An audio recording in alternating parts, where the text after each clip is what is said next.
faceoff. Shoots it deflected right in. Pietrangelo save rebound. Stopped by Pietrangelo.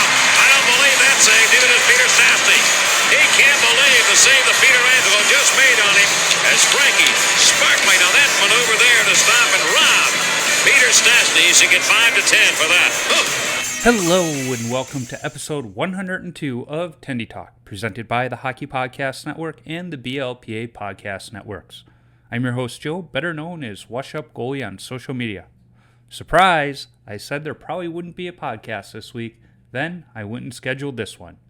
This week, I chat with stand-up comedian, Stanley Cup winner, Chicago youth hockey turned hometown hero, Scott Darling.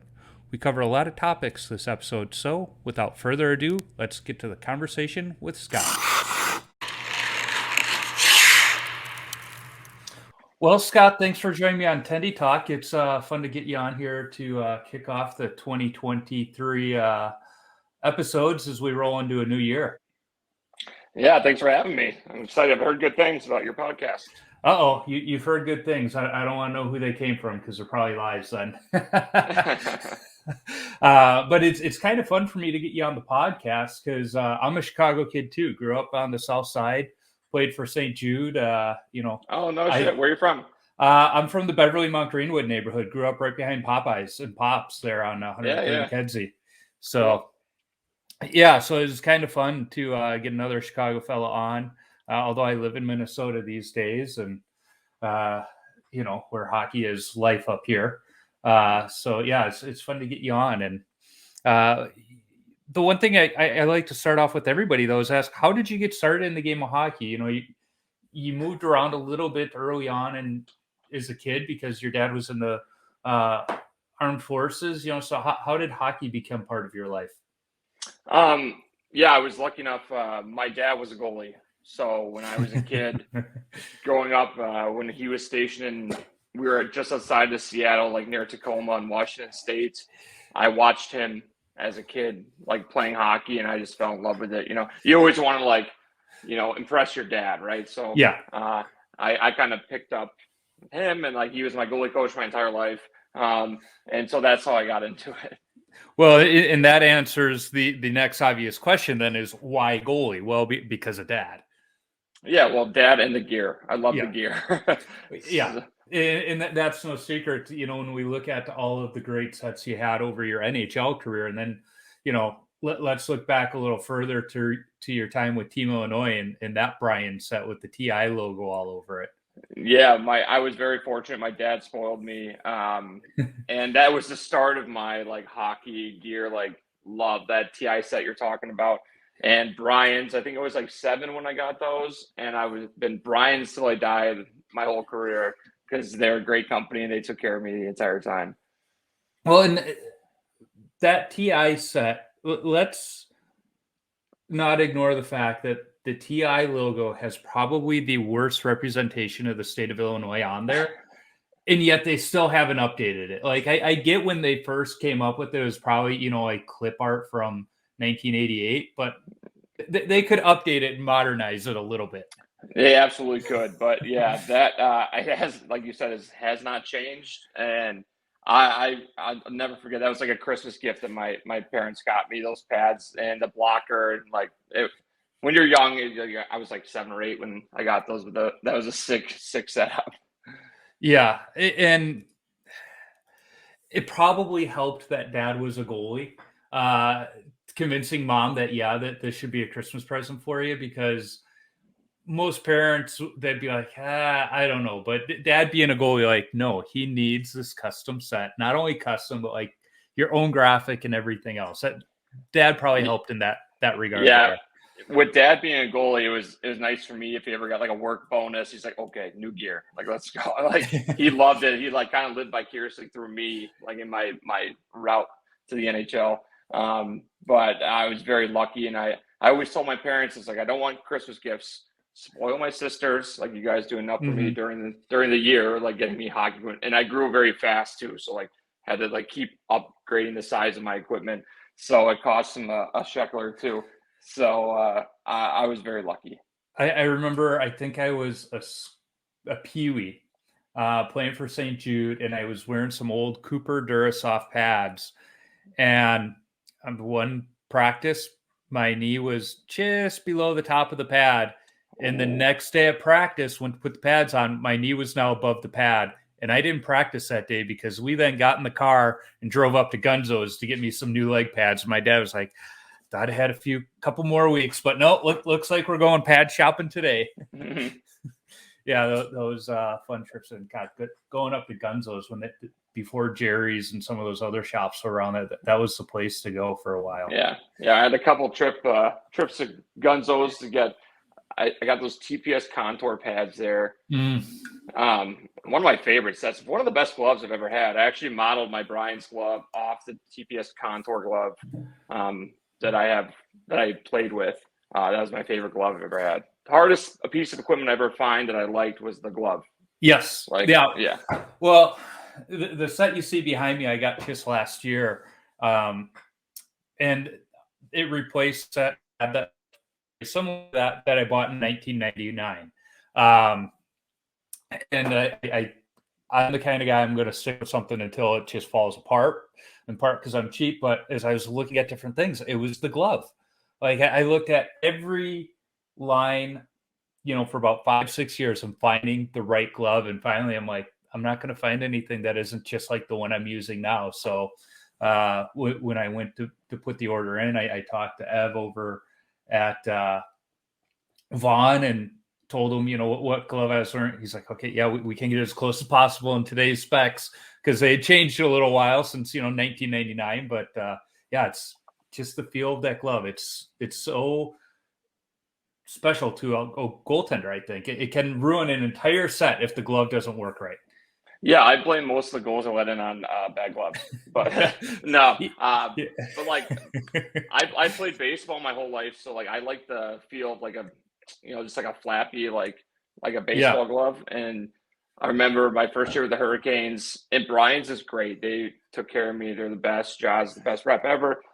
I think I put them through 13 different gloves before I settled on one. Because like new pads, Walker, I can step right into it and play a game with that. But the glove is like the one thing, because like I wasn't that good at goaltending, right? So I needed help to like make sure I caught it. My biggest problem is I'd pop them back out of my gloves. So I was pretty particular about my gloves. Yeah, no, I totally get that. Now, one of the it doesn't surprise me that you like to tinker with your equipment, and your as some people on different message boards would term both of us gear horrors, because it's important to us. There is another goalie that we both grew up idolizing that was the same way, Eddie Belfour. Yeah, and he was known for literally breaking down his equipment. In fact, I had him on the podcast with his son Dane, and I asked him about those iconic Bauer reactors he wore that the kid from Canada is recreating right now in the black and white stripes. And as the story went, when he first got them, they were all white, and he thought it was too much, so he got a Sharpie out and added the black lines. It's like, is this true, Eddie? And he kind of laughed and goes, yeah, it's true. But you had the opportunity to actually sit down with him and talk to him when you were with the Hawks. I mean, what was that like for a kid that just grew up loving him? Yeah, I mean, he was my idol growing up. I loved the way like he was like a chippy, aggressive goaltender. Like I feel like I was kind of the same way. Like, don't stand on my crease. Like he'd hack you in the back of the knees. Like I loved him. I idolized him growing up, and it was very cool when I was playing for the Blackhawks that I got to actually interview him and to speak about those pads. He was telling me in the interview he used to like break his pads down so that the rebounds would drop. They wouldn't like pop off. Like nowadays with like the modern gear, rebounds shoot like off you like that. But he's like, I would break him down so the puck just died in front of me so I could cover it, kind of thing. And I was like, well, that's like a unique take. I mean, it's different from when he played, but he was great. And I played with Dane when I was younger too. So I've known them for a long time, and it's very cool to get to interview him. Now, when I watched that interview, I had visions of Chris Farley interviewing Paul McCartney. Like, remember that? Yeah. Oh, and you could see how red in the face I was too, because I was just like so nervous. I'm like, wait, I'm the one on the Blackhawks. Like I shouldn't be nervous, but it's you meet your heroes, and it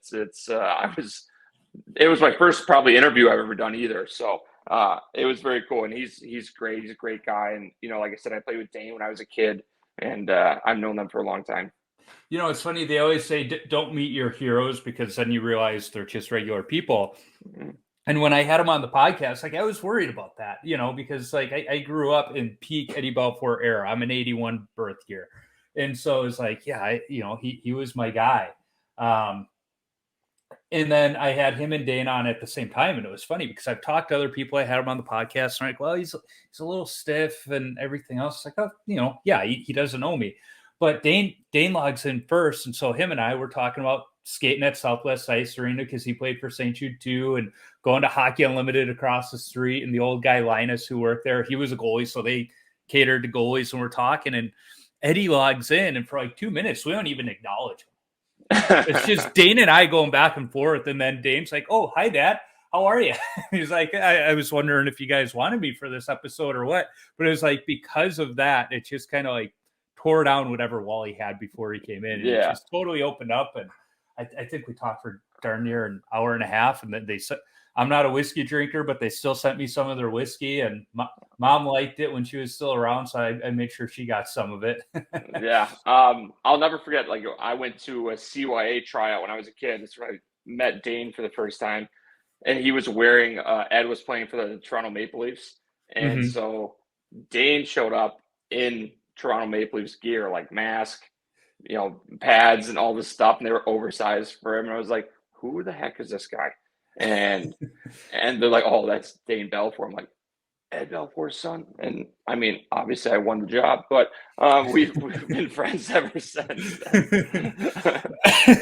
Yeah, well, we'll just glad sort of the fact that, yeah, you beat him out. You got the job.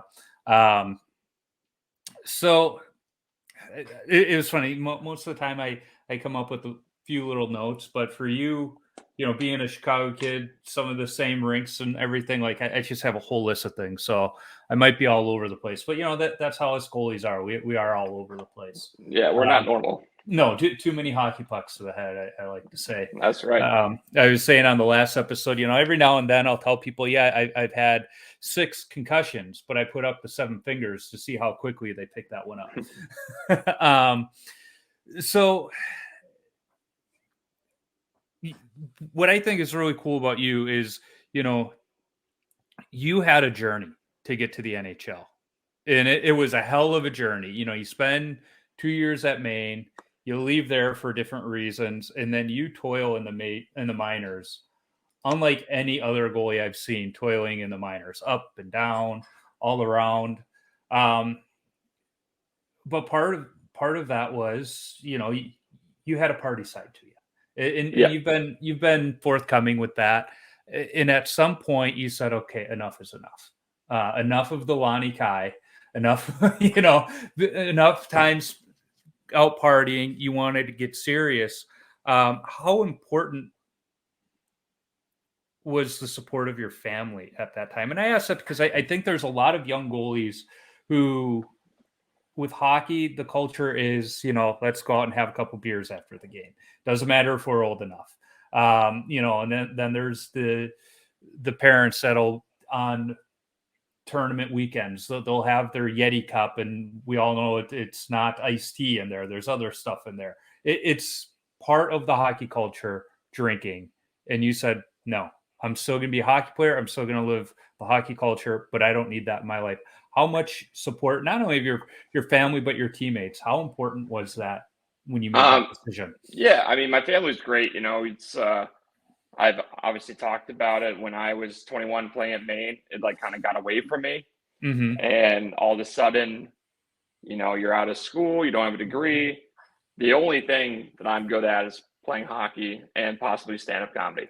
And so I had to make the choice. I was like, all my eggs are in one basket. It's like, I know I can be a great goaltender. I need to like take this away so that I can really like focus on what is the best for me to be the best player I can be, to have a life, like, because other than I'd be pumping gas if like I didn't play hockey. So I made that decision when I was 21. And it was a ride. You know, I played for so many minor league teams, but like I'm a hustler. Like even, you know, the way I approach my, you know, path to the NHL, I do that with the rest of my life too. It's like I just got that mindset in, and I was like, you know, tell me I'm not going to do something, I'll do it 10 times better than you think I'm going to do.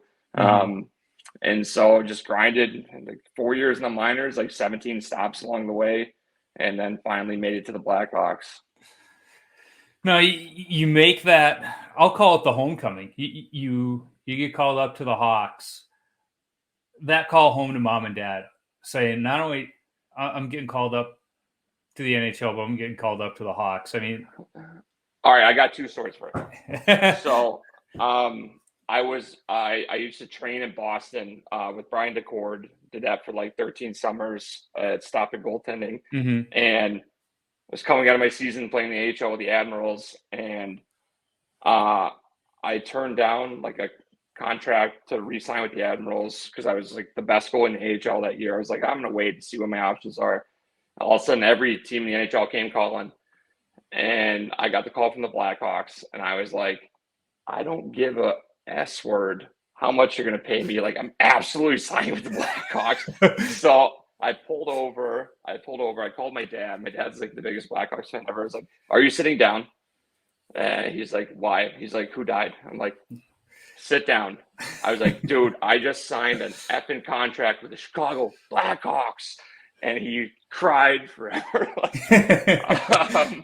And then and I was like, keep in mind, I'm going to be like the 4th-string goalie, like this starting off, because Michael Layton was in front of me in Rockford. And then the other story is the first call up, we were playing the Toronto Marlies, and the equipment manager came up to me and Mike and was like, "Don't throw your stuff in the laundry. Like one of you is going to Chicago." And I'm like, I threw my stuff in the laundry. Like it's going to be late. It's like, and they come back. They're like, "Darls, get in here." I'm like, "What? Like you're calling me up over Michael Layton?" Like, and they rushed me to the plane. We did a pregame skate. It was like 11, and I had to be in Chicago to be a backup by like 6. And they rushed me through the airport. I was like first class, like all this stuff. I was like, oh my God, what's happening? I called my parents on the way. I'm like, oh, I'm actually going to play. I'm going to be on the bench for the Blackhawks tonight. And so my whole family rushed to the game. So it was very, very cool. So growing up a Hawks fan, you're going to the games. You know what a game at the United Center is like. But that first one, when you're in uniform, down on the bench, what was that like? It was something, man. Like, and not even because the first time I came up, I only sat on the bench for a few games, didn't play. And then the second time I came up when Corey got hurt, it was funny because like I got the start, and I was playing against Craig Anderson, who's also a Chicago kid. Yep. It's like the first time the two Chicago kids had faced off the United Center. And I knew I was going to be on TV during the anthem, and I tried not to cry. I cried so hard. Like I was like leaking tears. Like I saw the video after. It's just like, God damn it. No, it was emotional. It's like, you know, it's everything you dream of. Being a Chicago kid, being a huge Hawks fan, and all of a sudden you're on the ice, you know, after, you know, 20 years of like trying to get there. It was very special.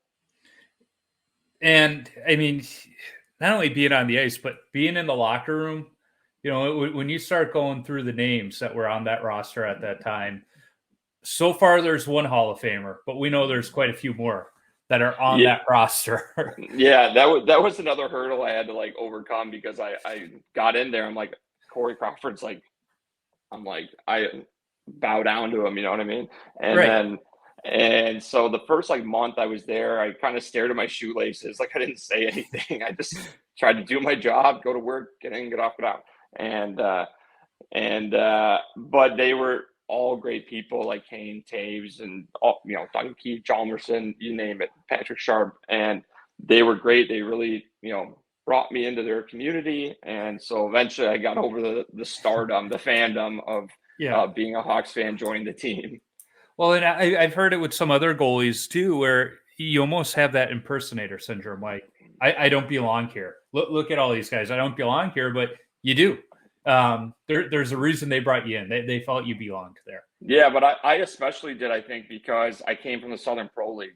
Like, Yeah. I have that like identity as like a glorified beer goalie. You know what I mean? Mm-hmm. And Well, the so beer doesn't help. Yeah. So it took me a while to like feel like, you know what, I am here. I deserve to be here. I have earned it, and I'm one of the guys. It took me like, I'd probably say like 2 months to like get over that little identity crisis and realize that I earned the right to be there. No, you mentioned playing alongside one of the greatest goalies in Hawks history. I mean, Corey Crawford. Yeah, the most He's underrated. Yeah, and we'll get to that next. But publicly, Corey Crawford comes off as this quiet, reserved guy. But I know in talking to different people in the locker room, that's not the Corey Crawford you guys know. What kind of guy is Corey Crawford as your goalie partner? Corey Crawford is the best. He is like you said, when you look from the outside, he comes off stale with media. Like, he doesn't like attention or like talking to like media and stuff. But within the room, or like, just as a teammate and friend, like, he's hilarious, and he is the nicest person. He'll give you the shirt off his back. Like, he is the nicest guy, and I think he is the most underrated goaltender in history the last 15 years, because he doesn't get. I mean, I saw it from the outside, then getting to play with him for 3 years, he is incredible. Like, he was the backbone of our team, and he just didn't get the recognition because you got the names like Kane, Taves, Chalmerson, Keith, Seabrook, like overshadowing him. But we had the most high danger shots in the league all 3 years when I was there, and he was the silent backbone of our team. Well, first of all, he gave the greatest Stanley Cup speech at Grant Park. I so wish I would have gotten it. Somebody made a T-shirt where it was his entire speech, but they did it so that the words were the shape of the Stanley Cup. Just the greatest speech. And I think that's when fans are like, you know what? I think there's more to his personality than we get to see on a nightly basis. But you're right in that he's underrated. I forget who I was listening to the one time. They said, if you look at his numbers next to Henrik Lundqvist's numbers, they're identical. And everybody says Henrik is a first ballot Hall of Famer. But when you bring up Corey Crawford, they go, oh, I don't know. The guy's got 2 Stanley Cups. Henrik's got 0.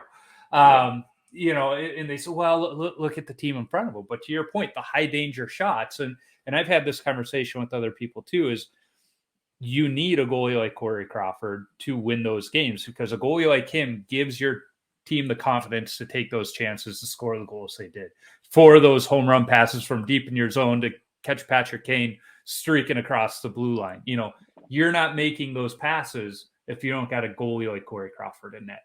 And I think Chris Osgood is almost like the Corey Crawford of the mid 90s.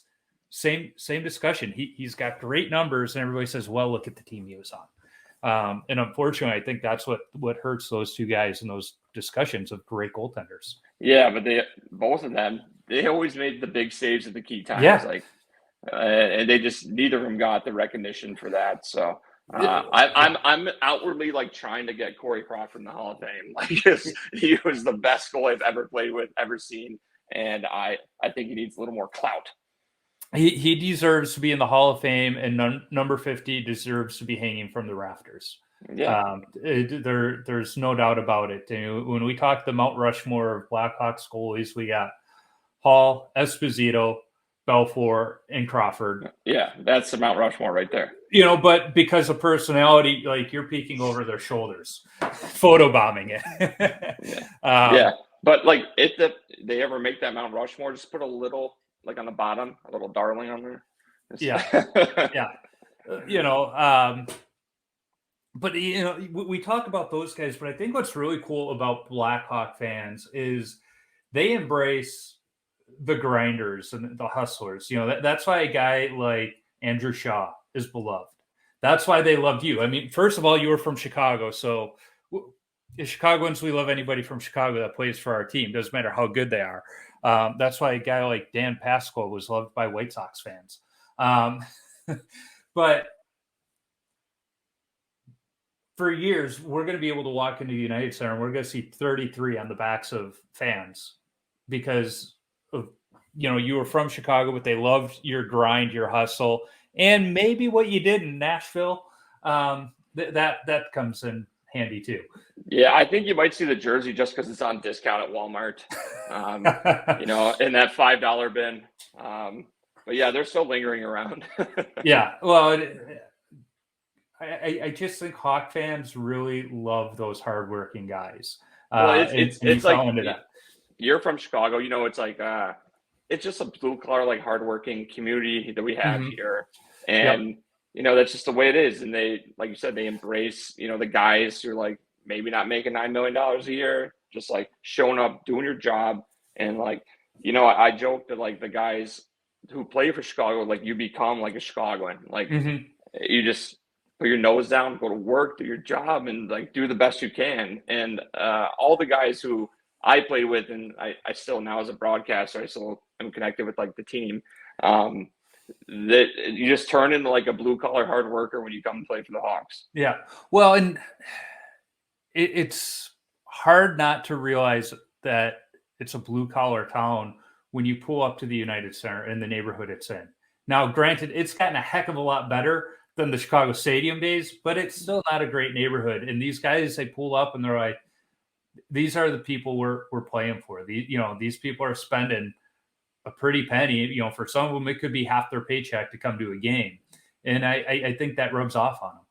Yeah, it's like I said, I can speak for myself. I can speak for the guys that I played with, where it's like a badge of honor. Like you see it, like when you said, when you pull up to United Center, it's like these people it's a packed house like every night, and like you said, they're spending maybe half their paycheck to come to a game. It's like you got to show up.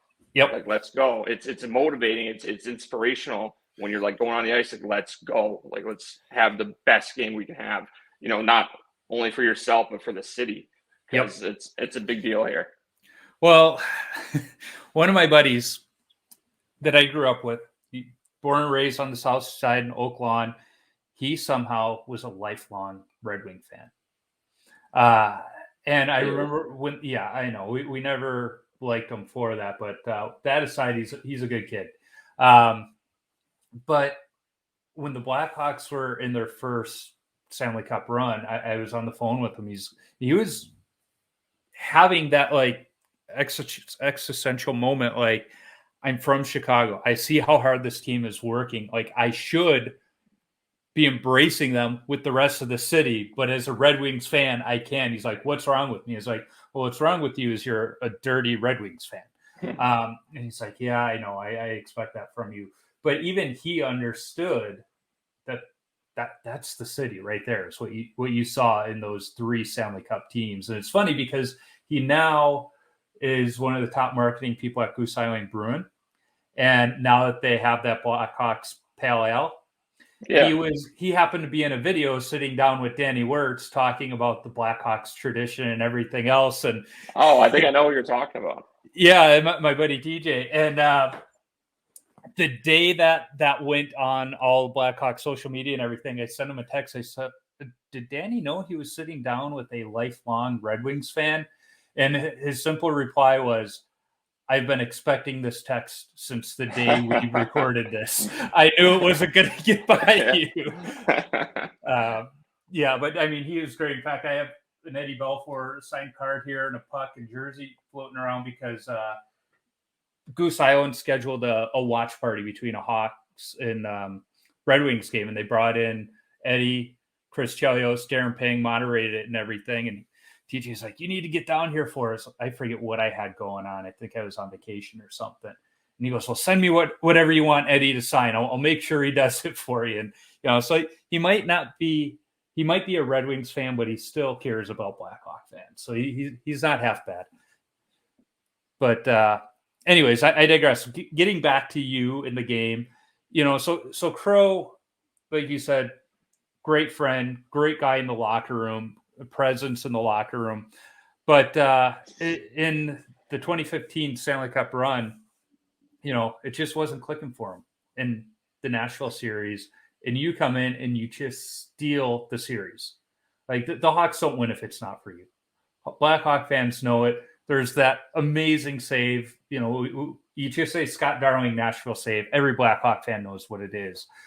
That confidence you had in that series, you know, what was that like? It was just, they say ignorance is bliss. I played 14 regular season games that year, and I didn't understand what I was stepping into. Like, thank goodness, because I just kind of I don't even remember those games. Like, I just kind of blacked out on adrenaline and just did the best I could.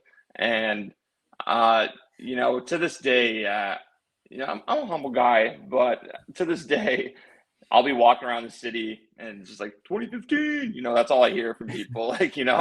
Everyone, like you said, remembers that save.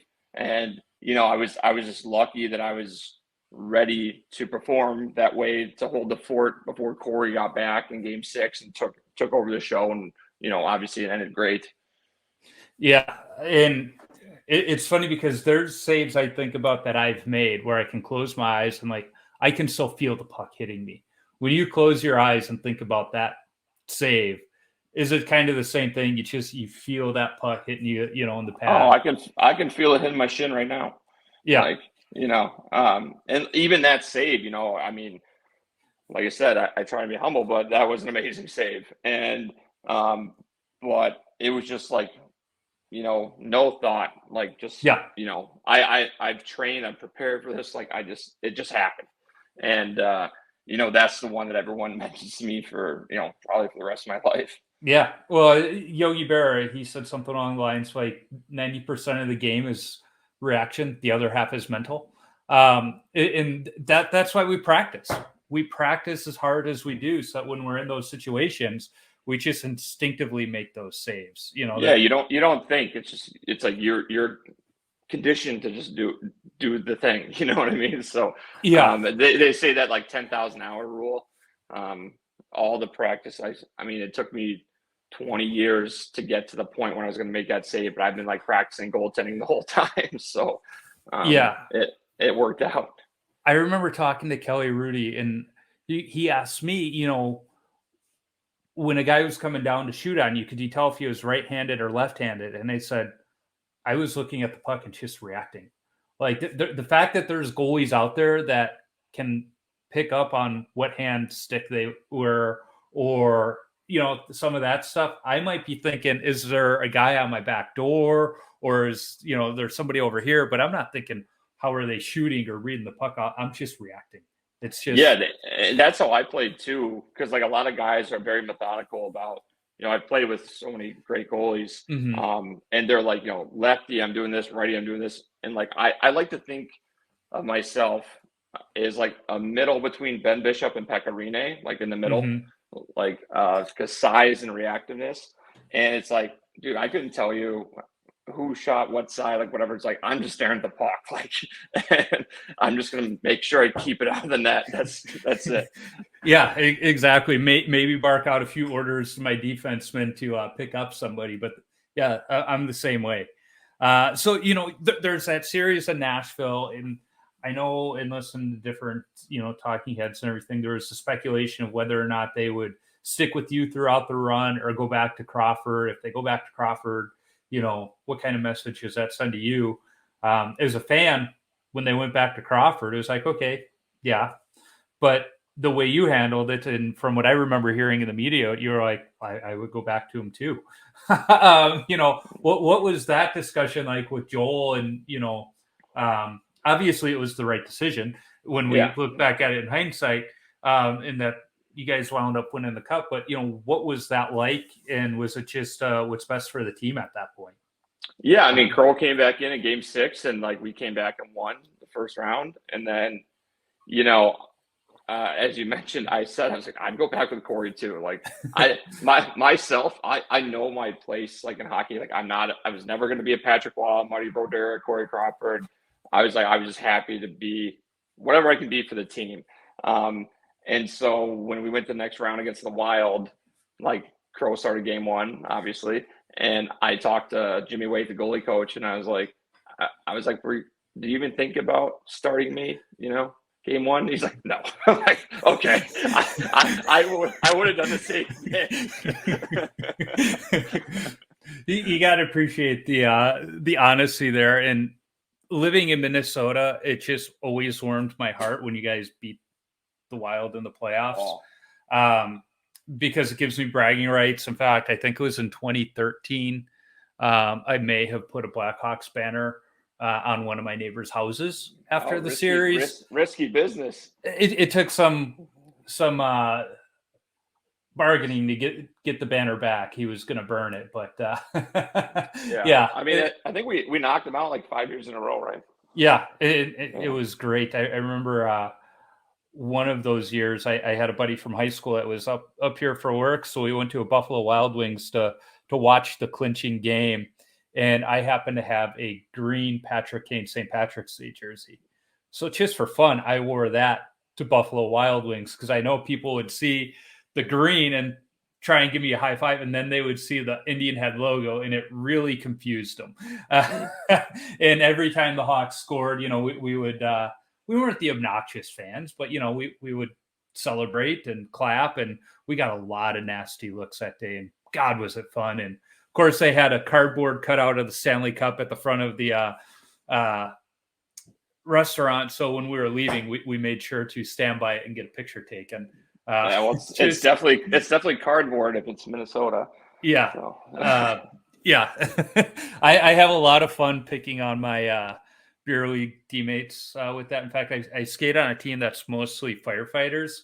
So, I think I may have lost you there, Scott. Give you a second. Oh, there you are. Yeah, sorry, I got a phone call. Sorry. Oh, no problem. But the team I skate on, it's almost all firefighters. And so our team name is the Hosers. So I create a logo and everything. And then I was playing with jersey templates and came up with the jersey for us that we now have. It may be intentional that our jerseys look like Blackhawk jerseys just to make all these Wild players wear them. And they caught on to that too. But to my defense, all of their fire engines are red, white, and black, like Chicago fire engines. So that should be our team colors. And red, white, and black only looks good on that Blackhawk template. So, yeah, I did that on purpose. Get a couple Wild fans wearing a Hawks jerseys. And now we got a new guy on the team that's a friend of mine who's also a Red Wings fan. He's like, these are Blackhawk colors. These are Blackhawks jerseys, aren't they? I was like, yes, they are. And you get to wear one, buddy. So you guys get past Nashville, you get past Minnesota, and you go on and you win the Stanley Cup. And you guys beat a heck of a Tampa Bay team that some could argue them losing that one kind of put them on the trajectory they are. You're a kid that grew up in Chicago. You're wearing the Indian Head sweater, and here you are at the United Center lifting Lord Stanley's Cup. I mean, even at this point, does it seem real? No, it's crazy. Like I almost got emotional just thinking about it. Like 2013, I was like in my mom's basement watching them win.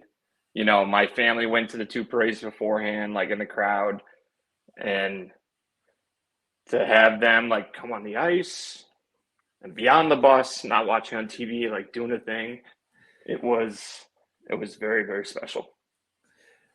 And to have, mom and dad there and riding on the bus, instead of watching the buses, you guys are now on the bus and you're looking out at that crowd. I can see how it could be special. And it's that dream we all have when we start skating as a little kid. And so if you get to live it out, but I know I peaked in 2015. I peaked. Now, if I'm not mistaken, you're a Cubs fan too, right? Absolutely. So 2015, you lift the Stanley Cup, you ride the buses, and then 2016, like the rest of us, you get to watch the Cubs win in their parade, in their rally. Yeah. I mean, let's not kid ourselves. It made the Blackhawks one look like a high school pep rally. Oh, I know. It was. They won on a Saturday. And we had a 12 o'clock game on Sunday. So we all went out to watch the game together. and we had like the honor code, like no one's going out tonight. Like we have a 12 o'clock game tomorrow, Yeah. you know, and they won, and we're all like hamburgers. Like we want to go up to Wrigleyville and go celebrate with everyone. Cause like all the guys, like, you know, the guys who have been here for like a decade, they, you know, they became Cubs fans. They became Chicago guys. Like, and we all wanted to go up there, but we all looked at each other. We're like, game tomorrow. We're playing at noon, going home. And then, you know, we played the game, and then you hear like the stories of how awesome it was up in Wrigleyville, like a little bit of FOMO. But no, as a Cubs fan, I was lucky enough to, when we won the Cup, we actually got to take it to Wrigley Field and be on the field for the game. And I got to throw out a first pitch. That was cool. I played baseball my whole life, so that was fun. And yeah, I mean, the Cubs, they're struggling right now, like most Chicago teams. But yeah, I'm a lifer. I'm from the South Side, but my parents are from the North Side, so I was born a Cubs fan. So I'm a South Sider, but I'm a Cubs fan. I can't stand the White Sox. In fact, in 2005, I was cheering for the Houston Astros. I'm that kind of Cub fan. I'm all for Chicago unless it's the White Sox. But everybody goes, well, how does that happen? And I said it was easy. I grew up in the 80s when every Cubs home game was on TV. Yeah. And they played at 12:05 every day when they were at home. So the White Sox, they played night games, 7 o'clock, and I had an 8 o'clock bedtime as a little guy. They said, and they were on cable, and we didn't have cable. So how am I supposed to watch the White Sox and become a White Sox fan? And then you throw in Harry Carey, Brian Sandberg, Andre Dawson, Rick Sutcliffe, Joe Girardi. Joe Girardi was my favorite Cub as a kid. You got all these Hall of Famers, and somehow Joe Girardi was the one that was like that. But I was a catcher, so that was my guy. Do you know the game White Elephant that people play at Christmas? Yes. Okay, so I just met my girlfriend's family for the first time for Christmas, and we were playing White Elephant, and I opened up a White Sox bobblehead. I don't know these people. I literally dropped it on the table. I'm like, you can steal it. You can do whatever you want with it. Like, I'm not touching this. Like, her uncles are all diehard, like, White Sox guys. I'm like, I'm standing by my Cubs fan. I'm like, you guys can have it. I don't care. Yeah. You know, it was funny in 2016 because I was the only kid like wearing a Cubs hat to school and all of that stuff, and just getting picked on for it. I had one friend at school where he was like, I like the Cubs, I like the White Sox, I like anything from Chicago. He's still that way.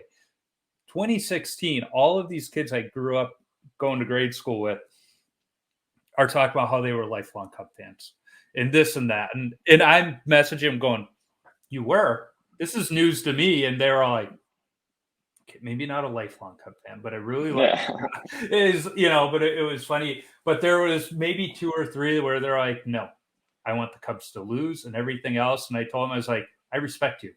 Because just like me in 2005, you're standing by your morals. It's like, I don't agree with you, but I respect you. Yeah. They're like, yep. They're like, I respected you in 05 because you weren't going to just be like, oh, yay, Chicago. It's like, no. It's, and the worst parade I've ever seen was the White Sox parade. What did they do? It through Bridgeport, and, you know, a couple guys came out of the bars and they're like, oh, cool. So we got that going for us. So after you won the Cup, you wind up in Carolina because you deserved it. You deserved that shot at number 1. And with Crow, that wasn't going to happen in Chicago, and nobody can argue that. I don't want to say you don't think highly of Carolina, but in one of your recent comedy appearances out there, you were pretty clear that it's not a happening place to be in Raleigh. Yeah, I mean, and also like I was terrible my first year with the Canes, and I'm like team transparency. I'll tell you how it is.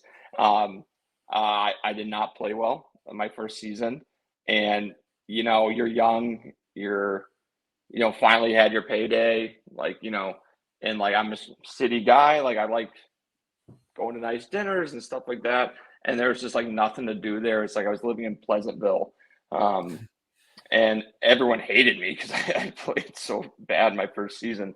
But, you know, at the end of the day, it was still a great place. Like, the people were nice. They were nice to me. But I just didn't have like the best experience there. But it was fun to go do those 5 shows in Raleigh. And when I do stand up, I'm kind of an antagonist, like to get the crowd engaged. And so I was happy to like lean into to Raleigh and get people, that's how you get people like perk their eyes up and pay attention. Yeah. Some people are there just like on dates and whatever, but you need to like get their attention. So when I go, I've lived in most cities in this country. So because I'm touring with this guy, so I usually have something to say about every city that we've been in, but it was fun to do Raleigh. And I don't know if you saw, they did that like backdrop behind me of the goal I let in. From the far blue line. I'm like, yeah, because of that goal, I don't do hockey anymore. I do stand-up comedy. So my folks, when Dad retired from the fire department, they moved out to Carolina Beach, just east of Wilmington. So I haven't been to Raleigh yet, but I'm going there in February for the Stadium Series game. So doesn't sound like we're gonna not worth staying more than the day for the game. No. Go to Brewery Bavana, though. That's the best place in Raleigh. It's best food in Raleigh. I'm going to write that down. Brewery Bavana. It's one of my favorite restaurants. I've traveled the whole world, and that's one of my favorite restaurants ever. That's the only thing that Raleigh's got going for him. other than a really good hockey team this year. Yeah, they have been fun to watch. I've been watching more and more of them on ESPN Plus because I want to know who I'm watching when I go out to that game. I love ESPN Plus because I get to watch more Blackhawk games, but I also get to see the intermission reports, and the Blackhawks have a decent intermission team, so that helps too. Yeah, we try. I get to see you. So after the NHL, though, you were playing in Innsbruck, and from social media, it looked like it was a beautiful place. You were having a lot of fun. You had the Great Danes out there. But then this pandemic hit, and it makes me wonder, if it wasn't for the pandemic, do you think you'd still maybe be over in Europe playing and experiencing these new adventures? I love playing in Austria. It was a beautiful place. It's like a way different way of life when you think about the way like we have to be playing the NHL. You go over there, there's 40 games in your own bed every night. It's a day trip, like 3 hours, like at max, like to go to a game. And you're in the Alps. It's beautiful. You make some money. I loved it. But yeah, that's when COVID hit. When I was over there, my ex-wife is a doctor, and I called her because she had moved back. She was there with me for half the season. And I was like, what's a corona? Like, I don't know. Like, they just shut down half the downtown. Mm-hmm. Like, this is when it was all starting to happen. And then all of a sudden, like, in our games, they're like, no handshakes after the game. All of a sudden, they started canceling games, and they like canceled our whole season. And I was like, I got back 4 days before the travel ban to like come back. And it was crazy, but I loved playing there. And then I came back, and the next season I was with the Florida Panthers. And because Joel Quenneville, like, he's my guy. He's like the best guy ever. He was coaching down there. But then Charlotte didn't play that season, so they had nowhere to send their goalies. They had 6 goalies signed, nowhere to put them. Mm-hmm. And so I ended up going to Rockford. Shout out Rockford. Yeah.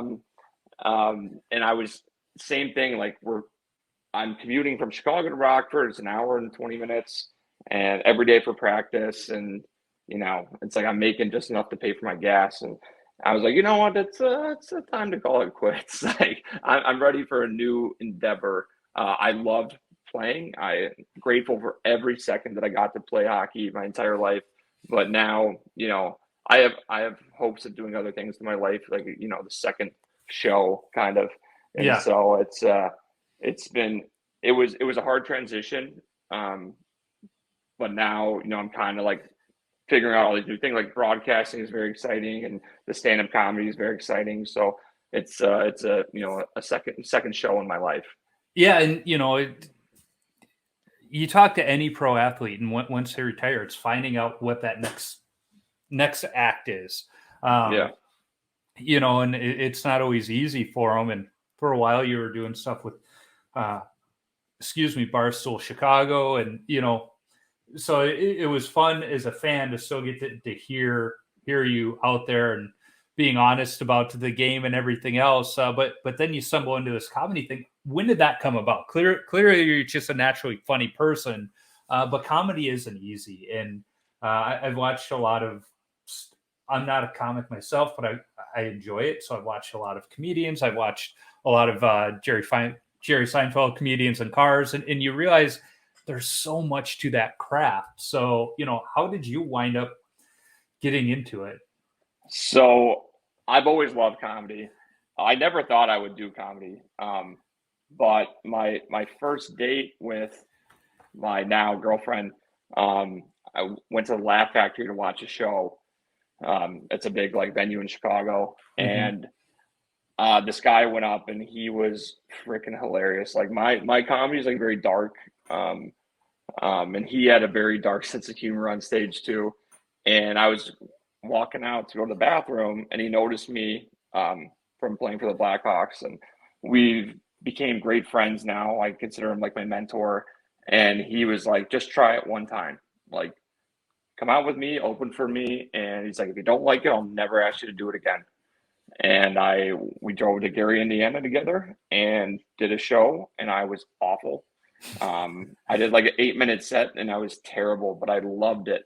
I loved the the nervous, anxious anxiety. It reminded me of playing hockey, that rush you get up your spine because you're scared, but you're excited at the same time. And and since then I've just been gung ho. If I'm not broadcasting, I'm doing comedy every night. That's how I got into it, and I thank him for that all the time. And he helps me still to this day. We go to shows together and stuff, travel around. But he was a Ray Westbrook, in case anyone was listening. He was the reason why I got into comedy. Now, I mentioned it earlier. The culture of hockey, it's synonymous with drinking.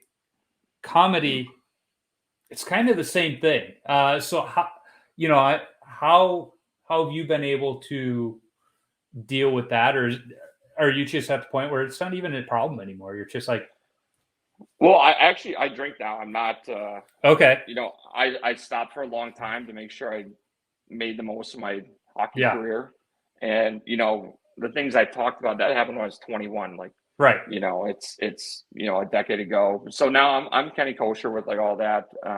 But it is different. It's a different lifestyle because it's a late night job, right? So comedy, you're out till 2 a.m. Broadcasting, you're out till midnight. And so I'm fortunate enough that I'm allowed to sleep until noon if I want to. Yeah. Because I just have night jobs. But no, you got to keep it all in check, right? So it's you never want to have too many and go up on stage and look like an idiot. So I'm lucky I've never done that. So no, that yeah, like you said, I love comedy, but it does have that. Most comics are sober, because comedy comes from trauma, kind of. Yeah. And so we all kind of have the same stories, like even my personal comedy, I talk about real stuff that's happened in my life. I talk about, my dad drowned, my mom had cancer twice, I'm divorced, blah, blah, blah. Narcoleptic girl fell asleep on my face, stuff like that. So comedy it's almost therapeutic to tell these stories, but in a lightning way. Yeah. Well, and the dark sense of humor helps you deal with it. And I say it because Dad was a fireman for 30 years in Chicago. And I went to the firehouse every chance I got with him. In fact, one of his firehouses was engine 103, 3 blocks from the United Center, right over by Johnny's Ice House. That's right down the street from me. Yeah. Madison and Laughlin, I believe, is where the house is at. Yeah, right? I could see the United Center from my house. Oh, awesome. Yeah. But Dad has a dark sense of humor. That rubbed off on me. And sometimes my wife is like, "What is wrong with you?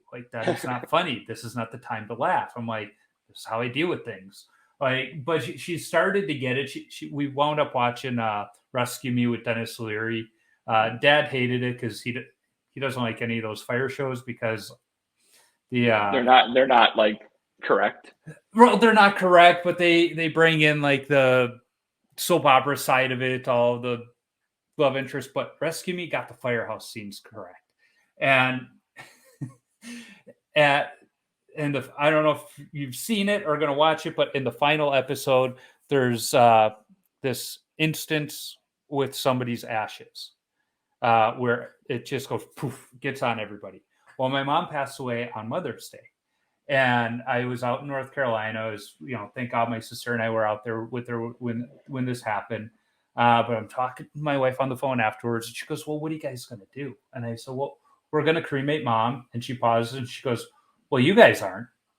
I was like, no, we're not. We're going to let the professionals handle it.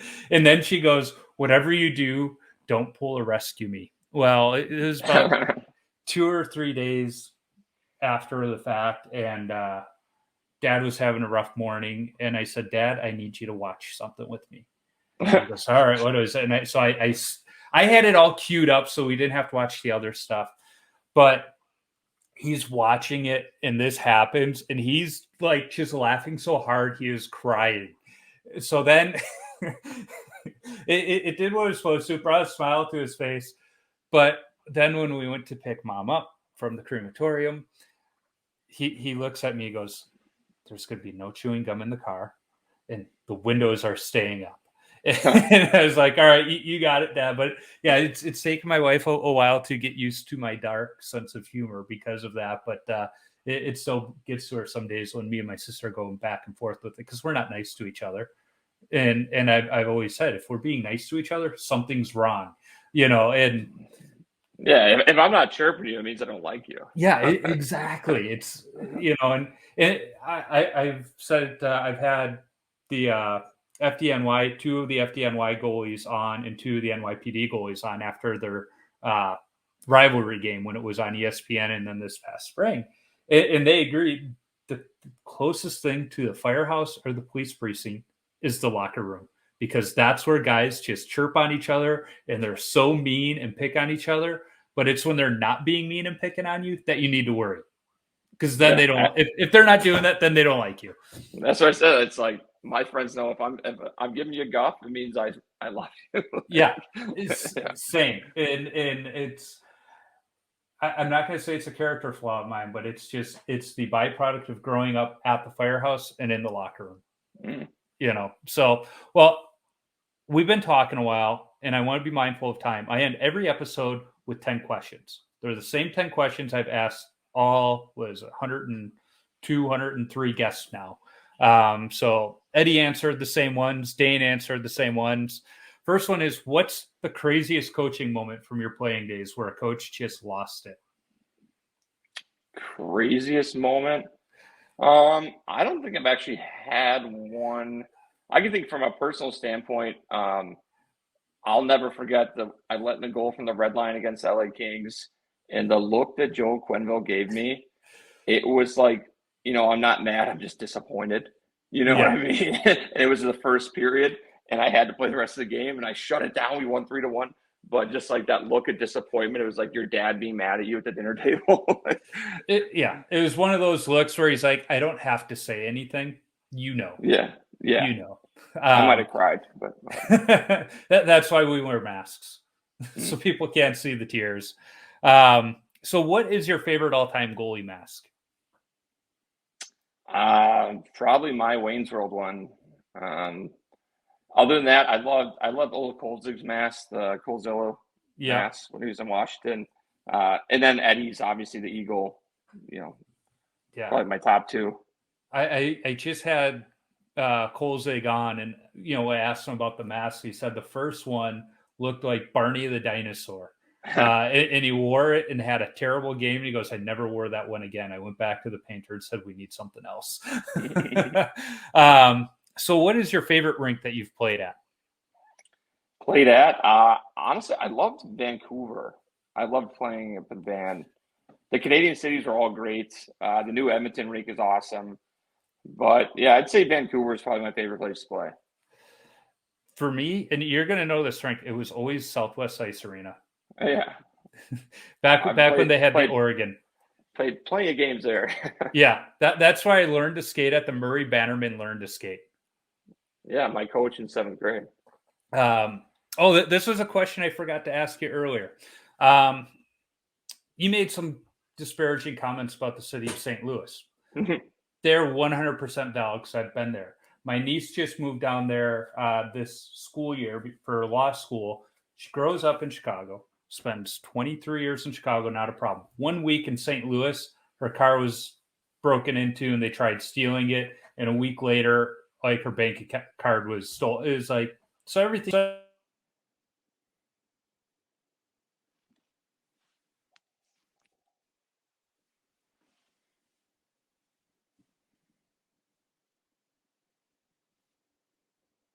Sorry, I lost you. Oh, I think We're back.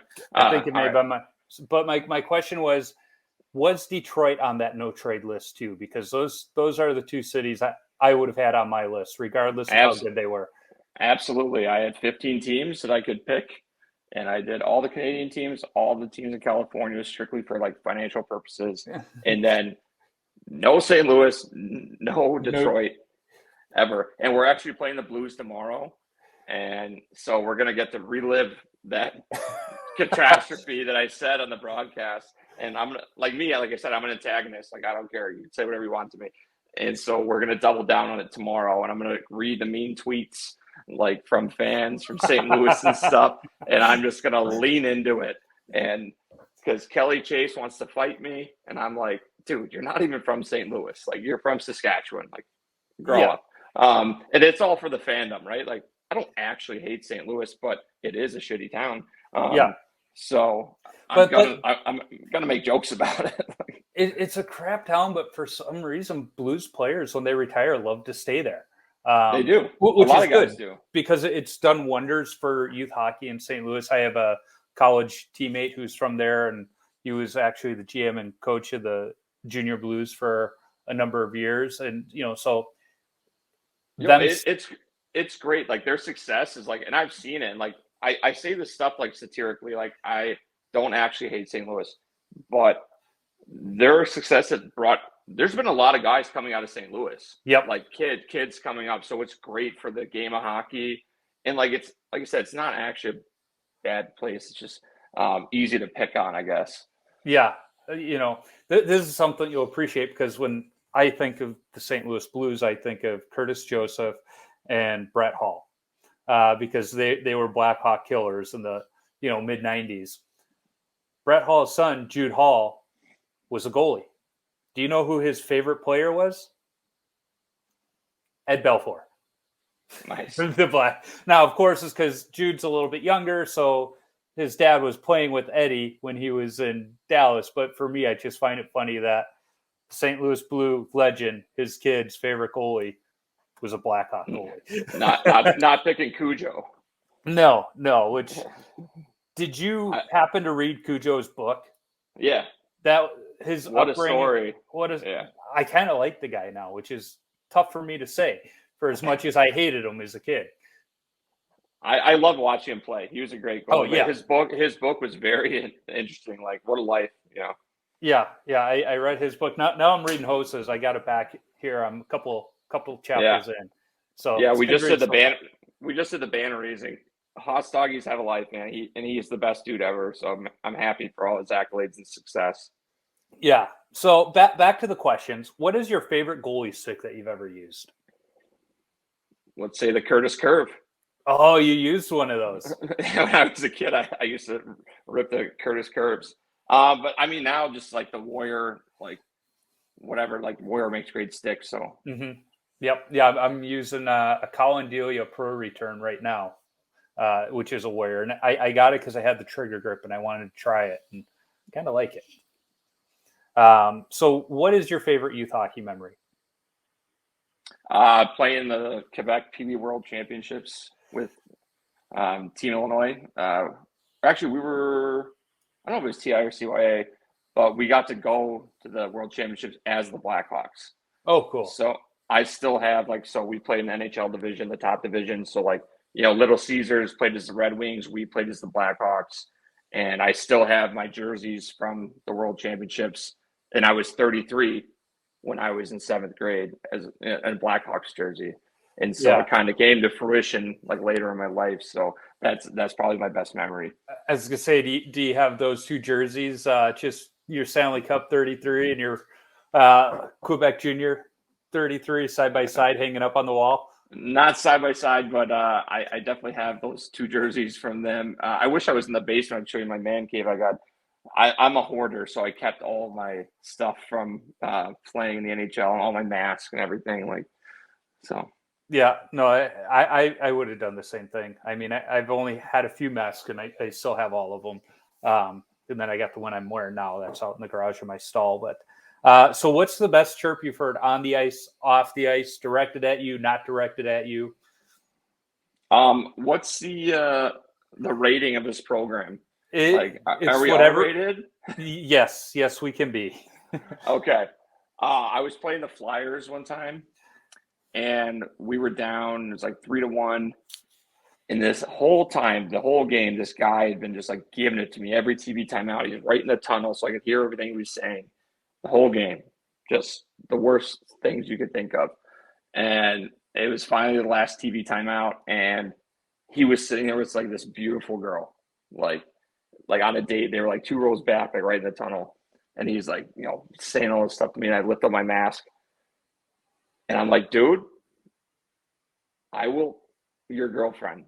Like, remember what side of the glass you're on. And for some reason, like, the place went silent at the exact moment I said that. And so everyone heard what I said, and the entire, like, 3 sections, like, erupted laughing at this guy. And then I just looked at the girl, and I go, and just skated back to my net. That's probably the funniest one I've ever been a part of. Nice. I never played on the stage you did, but in high school and stuff, even in college, there were sometimes fans there, and I loved going into visiting barns, and they would just get on you. And the more they chirped me, the better I played. Like I fed into it. It's like, all right, I'm playing well enough that they want to yell at me. Like, and if they were creative, I loved it. Oh, like when I was playing in Austria, there was one team in Italy, in Bolzano. So. And my team in Austria, we stunk. We were the worst team in the league. I was getting like 60 shots a game, like usually losing like 4-0, whatever. And so the whole stadium, the whole game, they were chanting. I don't speak Italian, right? So they were chanting, "Oh my darling, oh my darling, oh my darling, Bofango." I didn't know what it meant, and I was like orchestrating them. I turned around and orchestrate them, and then I guess Bofango means shove it up your ass in Italian, and I was like, that's the funniest thing I've ever heard. Like, I'm all about the fandom. I'm a huge soccer fan. Like, I love like the fandom of that stuff. So that's funny. And that is one thing European soccer fans have is like and it's because soccer, you can go long stretches without there being excitement, so that they find ways to entertain themselves. Their chants are just next level. And you see it a little bit in the Spangler Cup. You're starting to see those videos come out, and they have some of it. It's just, it would be nice to get more of that in North American hockey. So the Canes are trying to do it. They're doing the surge and stuff like that. So yeah. They've got the surge. They do, a few little things, and I don't know. It's good for hockey. I know there's some commentators out there that aren't big fans of it, but the kids like it, the fans like it, so let's do it. If you don't like it, you don't have to participate. Exactly. So what is the worst post-game beverage? Oh, I mean, is there one? Because after you're done with a game, any fluid you can get in your body. I don't know what the worst would be. I honestly, usually I can think of anything on the spot. I don't think I can think of a worse post-game beverage. I always like to have a soda after the game. I like to have like a Coke. Okay. Yeah. Now, since I play in the beer leagues, I like a nice ice cold light beer, but that's sometimes if they bring enough, I might have one before the game to just kind of ease the nerves a little bit. Yeah. I don't know why, but it's like just the one before the game just kind of relaxes me, and I always play better. Yeah, you get a little loose, a little liquid courage. Yeah, which for my beer league team, sometimes I need it because they're not very good. And I say it to their faces, like, I stick with this team because I like the group, not because we're any good. And they know it. We went 0 for the fall season, but we still had fun. So when you tape your stick, do you go heel to toe or toe to heel? I go toe to heel. Okay, you are in the minority. Is there a reason you go toe to heel? No. Okay. See, knowing that you started with the Curtis curve, I would have thought it would have been heel to toe, because anybody who's used a Christian stick knows you have to like double up on the tape around that heel because it was just a sponge. That's true. I've said before on the podcast, you owned a Christian stick if you would untape your stick at night, load it up with wood glue, and then put it in the vise overnight just to like try and get a few more games out of it. That was the classic Christian stick. So the last question, two more. I think I know the one, but I want to know the why. What's your favorite number to wear and why? 33. I wasn't the biggest Patrick Watt fan, but I just like the number. So I stuck with it. I wore 38 in college, 37 in the minors, just because like other guys on the team had the numbers, so I couldn't do 33. And then when I got traded to Carolina, forward Derek Ryan, I think he's in Calgary now. He was number 33, and I had to buy the number off of him when I got traded there. It was one night of babysitting and a $500 Whole Foods gift card to get that number. That's not bad, and depending on how good the kid was. Oh, I mean, you're talking in the NFL, like they're paying $1 million for their number. Yeah, I'll take babysitting so they can have a date night and a Whole Foods gift card. yeah. Babysitting for a teammate kind of puts you in good graces with them as well, I think. Yeah. So the last question: what advice do you have for young goalies? For young goalies, work on your skating. I've said this before. It's like it sucks, right? Like it's like it's the most boring part of practicing to be a goalie, but it's the foundation for everything. So do your skating drills, get comfortable on your feet and your edges. Do that, and the rest will come for you. And it's just something I've always told younger goalies, because it sucks. Like it's the most boring thing ever to do, but that will build. It's the foundation for you to do whatever you want to do after, like thinking about being on your edges. It's the baseline for everything you do as a goalie. Absolutely, and I mean, this name might ring a bell for you, knowing you got your start out at the Orland Park Ice Arena. Is Darren McCluskey. I went to his goalie camps, the Greater Chicago Goalie Camp, and even back then we were focusing on the skating. Darren was my goalie coach a long time. Yeah, I've reached out to him trying to get him on the podcast. He's responded once, but as you know, he's. I haven't. I'm happy he's still alive. I haven't talked to him in 20 years. Yes. He used to make me do up downs. Like he'd be like, all right, 50 up downs. I'm like, what? I'm like in 5th grade. Yeah. It was the up downs. It was from him that I learned how to stack the pads and properly recover. He was teaching us skate saves back then. Oh yeah. Toe up, skate save. Yeah. Now, when he was coaching you, would he make you guys all stand in your crouch and like just skate around and try and push the skates out, knock the stick? Yeah. If you drop that stick, dropping a stick was catamount to murdering somebody. My favorite thing is like he had such a complex that like he would take my gloves and he would go in net for the drills, just like in his like windbreaker. Yes. And like take my gloves and he would like take shots. Like I mean, we were kids, but like, and he thought he was all cool because I'm like looking back, I'm like, these are 5th graders. Like, obviously, you can make the saves with just the gloves on. Like you're a grown up. But he would have his shooters like rip them full speed, not like nice and light. He's like, no, just all out guy. He was.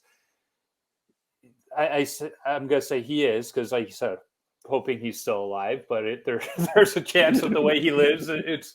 But just one of the weirdest, goofiest but nice guy at the same time. Yeah, no, exactly. He was always good to me, but his just like looking back on like the career I've had now and like the different goalie coaches I've had from it, like looking back on my McCluskey days, or him and Stu Gould were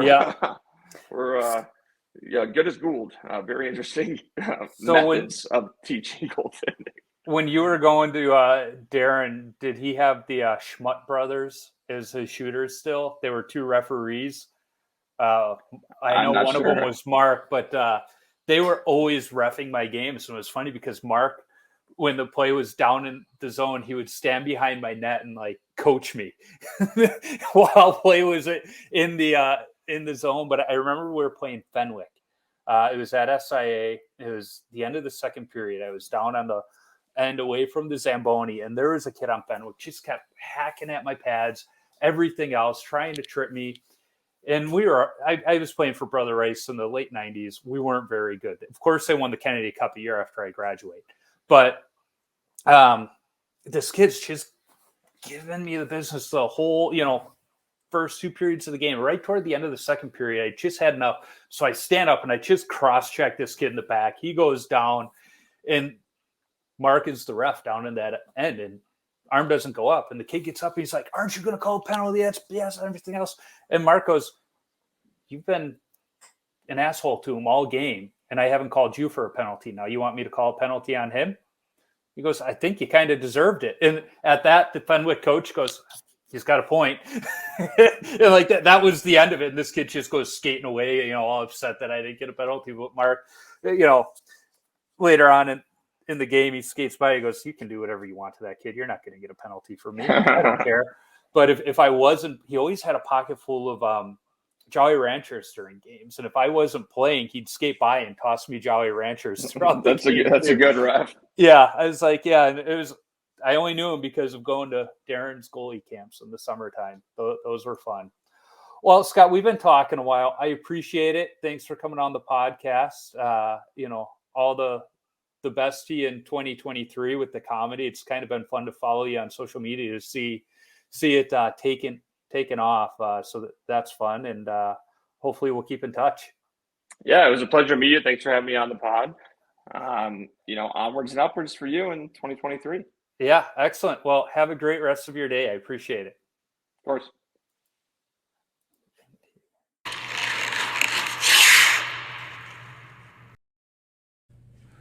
When I looked ahead to 2023, I posted a few Instagram stories tagging different goalies I wanted to get on the podcast this year. Within minutes, Scott was messaging me and we were scheduling this episode. We'll see if I can get any of those other goalies on the podcast this year. Only 51 more weeks to go, so we'll see. Be sure to follow Scott on Instagram at scott.darling_33. You can find me on Instagram, Twitter, Facebook, and YouTube simply by searching for Washed Up Goalie, and I'll pop up. Visit washedupgoalie.com for some great hockey-related content, my beer league hockey video highlights, and of course, all podcast episodes. If you want some Washed Up Goalie or Tendy Talk apparel, be sure to visit my Threadless shop by clicking the merchandise link on the website. If you like this podcast, go listen to the BLPA Big Show. It's the OG BLPA Podcast Network show where a couple of beer league players talk beer league hockey, draft experience shenanigans, and exploits from around the game. Be sure to check out the full lineup of hockey-related podcasts on the Hockey Podcast Network as well.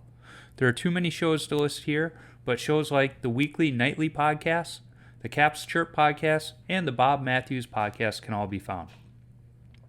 If you're looking for something good to read, get yourself a subscription to Vintage Tendy magazine.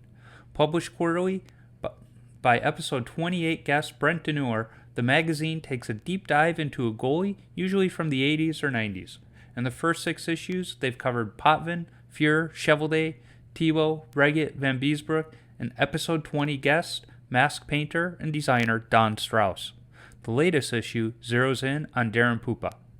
I need to thank the band The Zambonis for allowing me to use their music on my episodes. You can download their music on iTunes or listen wherever you stream music from. I'm working on lining up other goalies to talk to. If you are a goalie or have connections to a goalie who I should talk to, shoot me an email at washedupgoalie39@gmail.com or send me a DM on social media. Let's not forget, if you're a brand that wants to sponsor the show, be sure to reach out to me. Be happy to talk. And finally, If you like what you hear, be sure to subscribe, rate, and comment on the podcast platform you're listening on. It's a quick action on your part that helps others find Tendy Talk. So, until next time, keep your stick on the ice and your body square to the puck.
Yeah, Dave. Hey, have you checked out the pond today? It's funny you ask. I was just down there this morning. Yeah, any good news? Well, Dave, the pond